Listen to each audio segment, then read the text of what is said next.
few days ago I did a test run in still the Settlers League when it was up, and I made a snapshot of every couple of levels, and this made me quite confident that this build would work, because on a 4-link and on very little gear I was able to get 2 Void Stones in give or take 12 hours of playtime.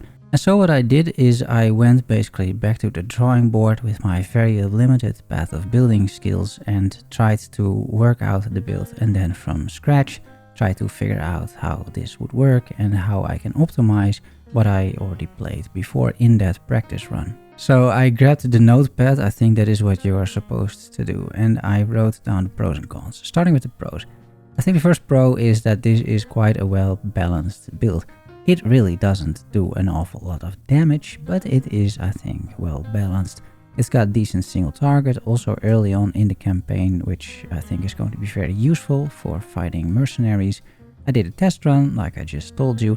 I got 2 Void Stones on a 4-link. I was only level 89 in about 12 hours. And the PoB for that is in the description. I also made an entire video about that. And because of that run, I expect that 4 Void Stones and comfortably farming tier 16s is going to be not an issue at all. And it is decently tanky. The second pro is I expect there to be great synergy with mercenaries, because you're basically an aura bot. The third pro is that I really tried to make this beginner and SSF friendly, so there are no difficult Path of Exile mechanics, by which I mean, you know, Path of Exile for beginners is full of mechanics that just really don't make any sense, are not intuitive whatsoever, and if you mess up those mechanics, your entire build is bricked. That is not the case over here. It's very hard to screw up this build in any way really, and I think that is a big pro as well, and making it a bit more beginner friendly. There are also no transfigured gems, so you don't need to run the lab for anything. Another thing that makes it a bit more friendly is that you can use summon Regex spirits from level 4. It's very straightforward in terms of scaling. What you are scaling is flat minion damage, minion attack speed, and then increased minion damage. And the last point is that the Animate Guardian doesn't lose gear anymore. Previously he did, and then if your Animate Guardian died, all of the gear that he equipped was gone. That is not the case anymore, so the moment you find a Dying Breath or a Lair Cast, you can just throw it on your Animate Guardian and then get like a big buff in terms of minion damage and your minion army. And I think this helps a lot with the solo self-found viability and a lot for beginners as well. It's a nice starter build to transition into something else, such as the BAMA build, the Poison SRS. You could even go for Popcorn SRS if you want to. Then some cons, and I'm really trying to be as honest as I can about this, because I'm not trying to sell you on this build or anything. I just believe it's a pretty decent starter, especially if you're a bit more new to the game. This is my first real build for PoE 1, which, you know, that's a bit tricky given how complex this game is. I am playing for quite a long time though. But, you know, my path of building skills are not amazing at all. I will go over the configuration for those that are more experienced with this, so if there are any issues with it, please just call them out in the comment section and I will post an updated PoB. But I have at least an explanation for why the numbers look like they do, and I don't think they look like anything crazy. If you want to get the most out of the build, you have to swap the support gems for single target, so we are using melee splash support for clear speed, and we're using multi-strike for boss damage. You will need to do the Ritual League mechanic to get the better specters out there, which can be a bit of a pain in solo self-found. I have kept it to, I think, very achievable specters, pretty common specters, and I've only included the Forest Warrior and no other like super rare specters which you will hardly ever find in solo self-found. Last but not least, I can't promise it's able to take on Uber content and tier 17s comfortably or at all. If I had to draw a conclusion, I would say that this build, also by my own testing and my SSF experience, it's a very solid and solo self-found viable build. To get your 4 Void Stones and your tier 16 farming, you can just like play tier 16s with this build, it's no issue at all. However, any content beyond that, so tier 17s, pinnacle bosses, the new bosses that the game throws at you, I am simply unsure. First, for clarity and transparency, I will go into the configuration. So the configuration is also based on the loadout. For example, here this configuration is set to the level 96, but if you hover over the loadout section and you scroll with your mouse wheel, you will go throughout these loadouts and you will see, for example, that here I still have the custom modifier because of the Ascendancy node, but if I go in level 80, that is empty because you don't have that Ascendancy node. However, please note that before level 90, I didn't really put any effort into the setting up the correct configurations. So this is how the PoB is configured. This is the resistance as right, that should be good. The bandits, I kill all of them for the extra skill point. I'm going with Lunaris because I'm running Purity of Elements, so I think you want the physical damage reduction. I'm also going with Cruthkul, also for physical damage reduction. You can also go with Aberrath if you are running the Searing Exarch content, so that the Burning Ground doesn't affect you and even makes you faster. This I didn't touch. I also don't entirely know what this means, so you know I didn't touch it, and also this is untouched. I am using power charges because I have a host chieftain, and I'm using frenzy charges because I have a carnage chieftain, and I am using endurance charges because I have the enduring composure small cluster. If you run delirium for a few hours in endgame, you will drop this cluster jewel. So this is, I think, a reasonable thing to take in SSF.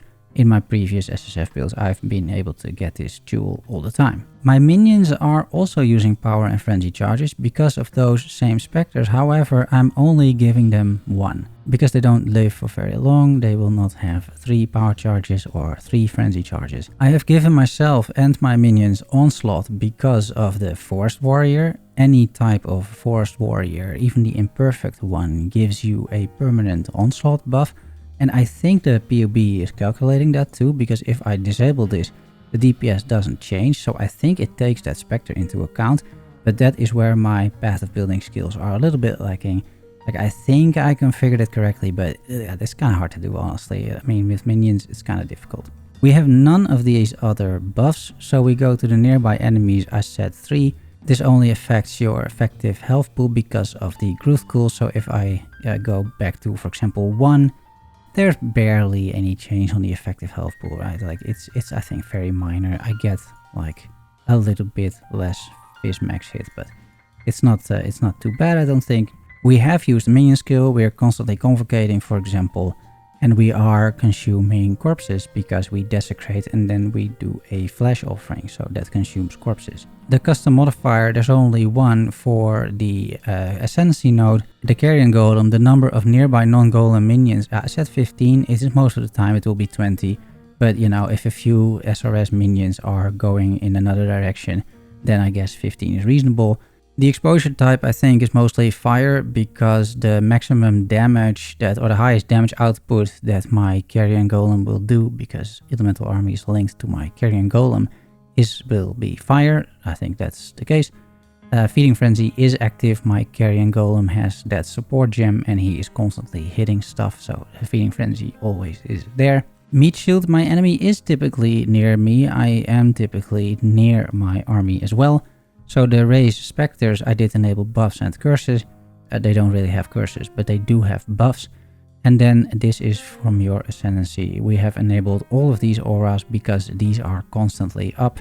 I did say they were cursed because they are, because I have elemental weakness on my trigger wand. They are blinded because I have a ghastly eye jewel, which has a chance to blind enemies. They're also taunted, but I don't think that's an option anywhere over here, but they are also taunted, so they deal less damage. I'm not entirely sure where that is, in all honesty, in the PoB. Maybe they, you know, automatically calculate that. They are ignited because I do a lot of fire damage. They are chilled. It's actually 11% typically for skitterbots, and they are shocked, typically 17% if I play the game, because of the skitterbots again, and they are exposed to fire, right, because of the elemental army. They are right now not intimidated, but if they are, they take 10% increased attack damage. And if you click this node, and you can quite easily get this, I think, by, for example, rolling this with Eldritch Currency on gloves and then giving it to your mercenary, those gloves, and then whenever your mercenary hits, they have a chance to intimidate the target. If you will click this on, you get about almost 10% more damage. You can probably also make sure that later down the line in Solar Self Found, the enemy can be covered in ash. Again, this is a very sizable increase in DPS if you do this, and if you do both, you get another 1,000,000 DPS, so it's pretty good, but I haven't done this right now. There are, for example, unique rings which do this, and there are some other ways to get enemies covered in ash as well. I think your mercenary can absolutely play a role here. In terms of items, also to give you an idea, these are the items that you can just create with the path of building. And what I did, I think I kept it. You know, it is aspirational items, but these are also realistic items as far as I'm concerned. Like, these are definitely items that I have had in the past playing minion builds in SSF, and I'm playing a lot of minion builds in SSF. So we have a wand, a +1 wand only with some minion damage and increased attack speed and the trigger on there. We have a +1 level to minion skill shield as well, and then with some minion life and minion damage. I have here just life and resistances, and also +2 to minions in your helmet. And you should also note that I have put a bunch of implicits in here. So here, for example, 7% of physical damage from hits taken as fire, and also increased elemental weakness curse effect, because that's the curse that we're using. The rest I think is a bit more standard, so I'm taking just armor, energy shield, some life in cases, resistances.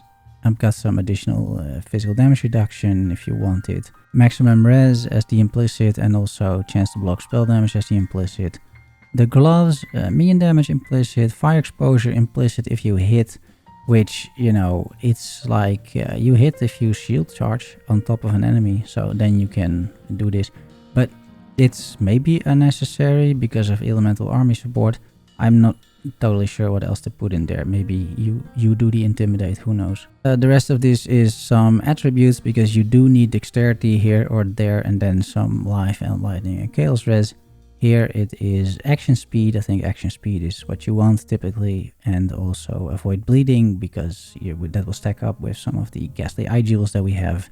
I got some life on there, armor, energy shield. All our bases are armor, energy shield, and then resistances and movement speed. I think you take a dexterity amulet. Like I said, you really need dexterity, and here you have another +1 level. You can have many fire skills, all skills works, so yeah, this is going to be completely fine. And the anointment is death attunement if you go to the tree that is over here, and this gives you an extra specter. This is definitely not the first anointment that you take, but this is also not inachievable. If you just run blind for a bit, you will find these oils. Then we have the rings. I have a double amethyst ring because you will need some chaos resistance, and anything else is just attributes, life, and some other resistances over here as well. And then this belt, if you spec into a few abyss nodes on the Atlas tree, you will be getting this belt. This is a super common belt. I rolled it at 90% out of 100. I think that is also fair, especially in, you know, a more aspirational setup. You can just use your divines on this. And then the ghastly eye jewels, I also didn't go out of my way to roll these things. So I just put life on there, flat physical damage for minions, and then chance to avoid bleeding. And I just did that twice. It's the same jewel twice. The flasks, granite, a quicksilver, a quartz, and a jade flask, but they're not enabled, right? So if you would be mapping and you would enable these flasks also, your effective hit pool and phys max hit are going up considerably by about 20%. And then last but not least, I have this one cluster jewel, which has the enduring composure over there, which says that you gain 1 endurance charge every second if you've been hit recently. So recently, that's the last 4 seconds. If you are mapping, this is a constant source of endurance charges. When bossing, you typically don't want to get hit, so for bosses it doesn't matter, but for mapping this is quite nice. And the others I also created using the PoB, so it is the same modifiers, life, physical damage, and then a blind on hit, a taunt on hit. And then this is definitely one of the better ones if you can roll this, but you know, increased damage if you've used a minion skill, that's a pretty decent one, attack and cast speed, and flat damage and life, and I did that twice. There's one more thing that I want to show you for this gear. I have also created Animate Guardian gear, so it's a dying breath. This gives you nearby enemies effective curses, And it also gears nearby allies 18% increased damage, which is, you know, it's pretty good. A Leer cast for 50% damage for your minions. A Belly of the Beast, this is actually what I did in my practice run. This is just a lot of armor, a lot of life, some elemental resistances is pretty good. The Ascendancy Gentle Touch would mean that this guy starts to curse enemies and also explode their corpses, and he curses them with temporal chains. And because your Animate Guardian curse counts as your curse, you have to get a +1 curse source, and that can be the Wind Scream. This is a sort of uncommon unique, but you find still plenty of them in Endgame in SSF. For the final thing, I have to go to the calculations, and then over here you can select your Spectre, and then you have the Spectre managed Spectres. And you can tell which specters I have. So I have a Carnage Chieftain, a Host Chieftain, and yeah, it is a perfect Forest Warrior, but it can also be an imperfect Forest Warrior. I just don't think PoB knows that, but that's definitely true in-game. So the type of Forest Warrior doesn't matter. All of the Forest Warriors give you a permanent onslaught buff. The only way to get a Forest Warrior is by using Ritual, is by doing Ritual, but they are fairly common. Then let's go to the skills. Here you will see the skills that I use, and I have also assigned them to a piece of gear so that, you know, there's no sort of inconsistencies there. You can actually wear all of these pieces. And that is without an unset ring or something, right? So this is just using normal rings and sort of no additional gear in that sense. For your Summon Raising Spirits, which goes in your chest piece, they are supported by Unleash. This just makes sure that you summon a whole bunch of them. Elemental damage with attacks, because their attacks are entirely converted to fire damage. Melee Splash, and that is for clear. Minion damage, and then Ruthless. If you get rid of Ruthless and then just open this, it will start taking, or it will start suggesting sort of the biggest increases in DPS, and with the top is the biggest. Awakened Multi-Strike is best apparently, but you know, good luck finding that in SSF. So Ruthless is then the best that is actually achievable, which is why I picked this. If you want to kill a boss, you slot out the Melee Splash, and instead of Melee Splash, you take Multi-Strike, and then you will see a quite big increase in DPS. It went from 4.8 million to 6.3, 6.4 almost million. So this is something to keep in mind. I am giving you, if you will, the you know, mapping DPS and not the single target. So even if I made a mistake, I think here or there, you can slot in for single target Multi-Strike, which you're supposed to do, and then still reach similar numbers to the 4.8 million. So this is sort of another safety net from my end, I think. Like, should I have messed up something, it's probably remedied by taking out the Melee Splash and putting in Multi-Strike. If you don't want to use Ruthless because, for example, you found a corrupted 6-link and you have maybe 4 blue and 2 red, then you can go down the list and see what works best. So Elemental Penetration or Elemental Focus would then be the biggest or the best gems to use. And apparently even Hypothermia. I'm not entirely sure about that one, to be completely honest, but yeah, it's probably true because most of the time these enemies will be chilled because of the skitterbots. So this is why Hypothermia is probably a good support, but yeah, I'm still not sure about this. The Animate Guardian, this is pretty straightforward. Together with the Raised Spectre, you support it with Minion Life and Meat Shield because you need to keep these guys alive. The Summon Carrion Golem, I have Feeding Frenzy and Elemental Army. I will talk about the auras in just a little bit. Shield Charge is just by itself, Shield Charge. Frostblink, Convocation, also just by itself. You do the numlock trick for this. And then Precision, we'll get to that. 3 more auras, we'll get to that. And then the Trigger Wand, Desecrate, Flash Offering, and Elemental Weakness. All of these gems, if applicable, I've put to 2020, or I kept it at level 1. So Desecrate, you keep it at level 1 in the wand, otherwise it costs way too much mana. And then in terms of auras, I am running 5 auras by just my own skills. I am running Purity of Elements, Summon Skitterbots, and Vile Haste. Now, I've only enabled haste for the damage because this is permanently up, right? The regular haste you just enable. You can click the file haste, of course, if you want, and then if you do that again, you get another 800,000 DPS. Again, this is another button to click, and you can click this a lot. This is up all the time when you're mapping, and also when bossing, you get these charges, so you can significantly increase DPS by just using this. But next to these 3 buffs, which already buff yourself, it makes you ailment immune, it makes your army ailment immune, it makes your mercenary ailment immune, and gives them a bunch of resistances as well. You have some skitterbots for chill and shock, and then haste for a bunch of your own movement speed, minion movement speed, and the minion attack speed, and mercenary attack speed. Like, these are all, I think, great synergies. You have, where are the other ones?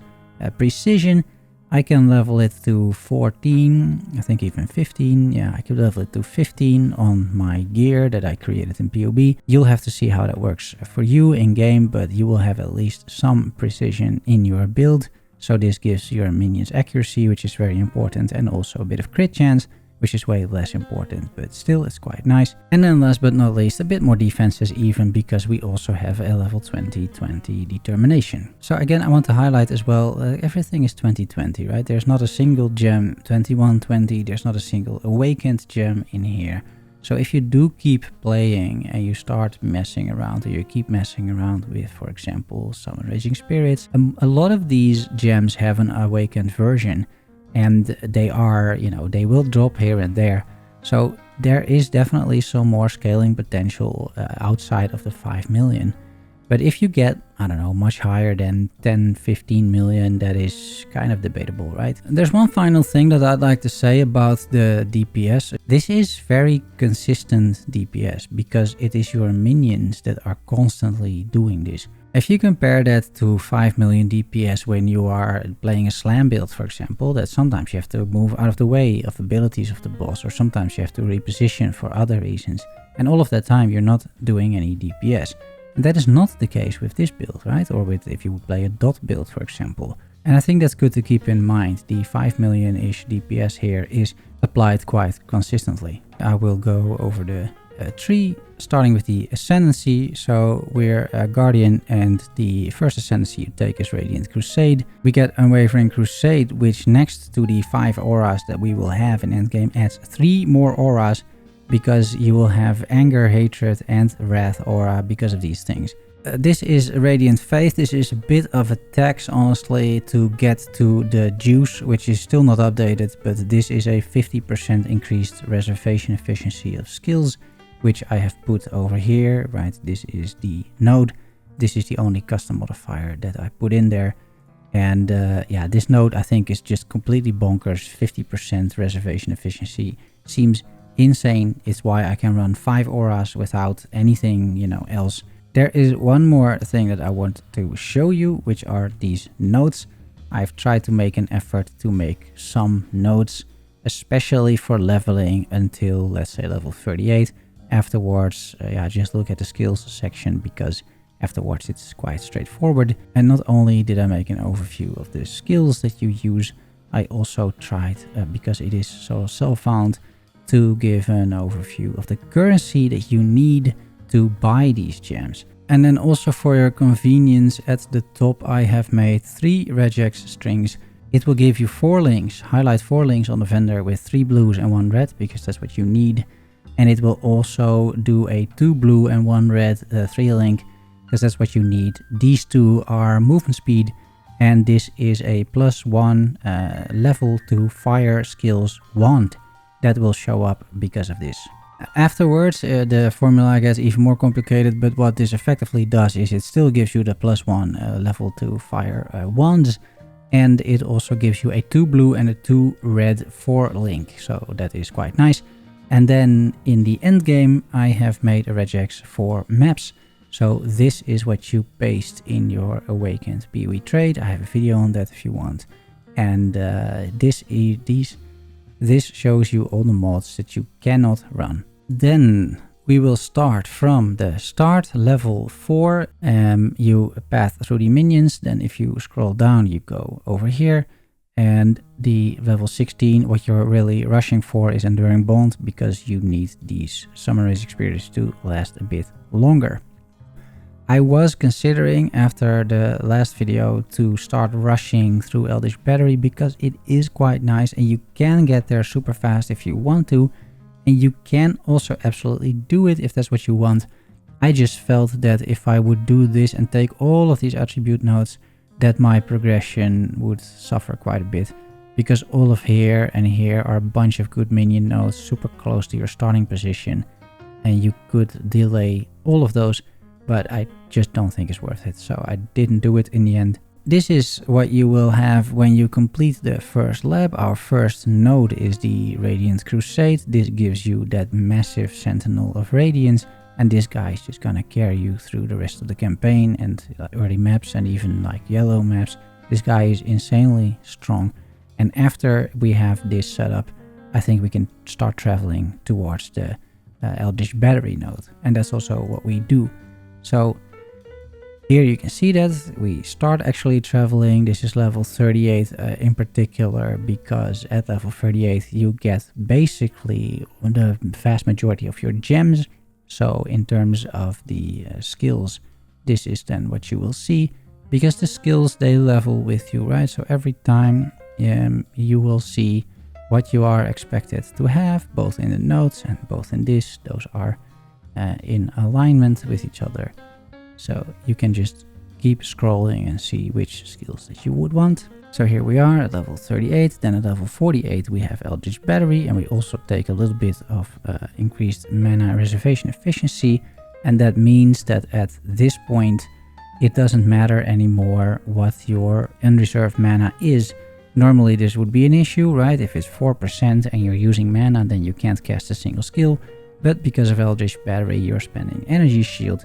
Right now that gives a bunch of warnings, because I have no gear in this PoB.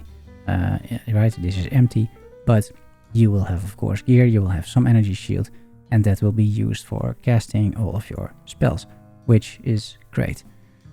This means that before this, so if I go to level 32, for example, and I look at these skills, I will be using Purity of Elements and Clarity. Those are the only two auras that I have, and if you go even further than this, I'm only using Tempest Shield and Clarity. Because at this point I need some mana, and I have then at least a little bit of defenses, right, with Tempest Shield. But here I want to prioritize the Purity of Elements. It's gonna help you so much to get resistance capped, and I think also with your mercenaries this is going to help you an awful lot. And then at level 38 we are still using Clarity and Purity of Elements, and you can see I have 40% unreserved mana, right? So you're not gonna have any issues casting your spells and whatnot. The Clarity you really want to keep at around level 5, because otherwise if it's too high then it starts reserving too much mana. But I've been very conservative, I think, throughout this leveling process, and I've tried my best to not get you stuck in terms of reserved mana. You should always have a good number of unreserved mana, and you can also see that and keep seeing that over here, right? It's 37%. Here it is 48%, so you will have enough mana to be able to cast all of your spells. And then at level 48 you don't have enough mana anymore, but you don't need mana because now you have Eldritch Battery, as you can see over here, so you only need some Energy Shield.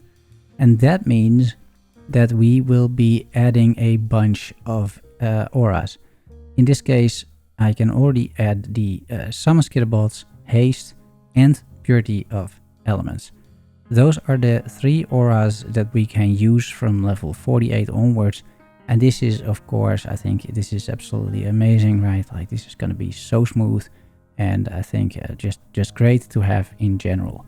And all you need in terms of reservation are these nodes over here, and then this mastery over here, which you get from the mana and the block, and that is all you need. And of course Eldritch Battery.